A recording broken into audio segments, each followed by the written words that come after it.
життя людей. Я дякую Естонії за готовність сприяти у відповідній комунікації.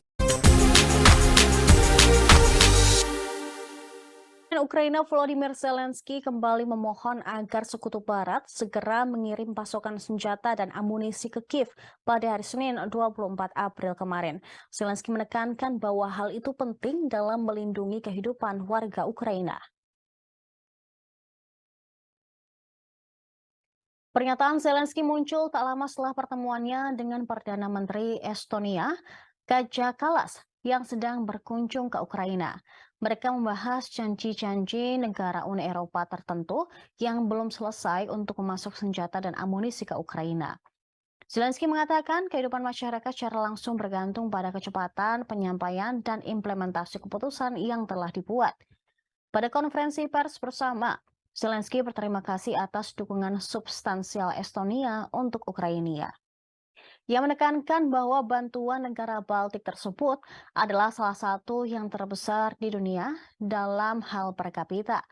Kallas setuju untuk bekerja sama demi mendekatkan Ukraina ke aksesi menjelang KTT NATO pada Juli mendatang di Vilnius sehingga dapat menjadi anggota NATO sesegera mungkin. Kepala Kebijakan Luar Negeri Uni Eropa, Josep Borrell, pada 24 April mengatakan pengiriman amunisi ke Ukraina harus dipercepat. Dalam pertemuan para Menteri Luar Negeri Uni Eropa di Luxembourg, dia menyatakan lebih dari 1.000 rudal telah diberikan ke Ukraina dan sejumlah amunisi. Pasokan senjata dan amunisi ini masih terus bertambah, tetapi harus tumbuh lebih cepat dari hari-hari sebelumnya. Borrell mengatakan bahwa Uni Eropa terus memenuhi janjinya berupa peluru artileri dan amunisi, serta rudal senilai 1 miliar euro untuk Ukraina. Menurut Borrell, Uni Eropa telah memberikan lebih dari 13 miliar euro dukungan militer ke Ukraina. Diplomat tertinggi Uni Eropa juga mengatakan bahwa 1 miliar euro lainnya dirancang untuk menanggapi kebutuhan paling mendesak Ukraina yang sedang berlangsung.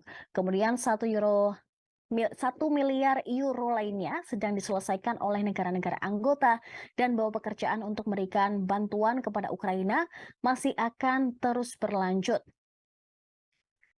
Обговорили рішення щодо зброї та амуніції, які досі на реалізації у інших наших партнерів в Євросоюзі. Той випадок, коли від швидкості постачання, від виконання вже ухвалених рішень прямо залежить життя людей. Я дякую Естонії за готовність сприяти у відповідній комунікації.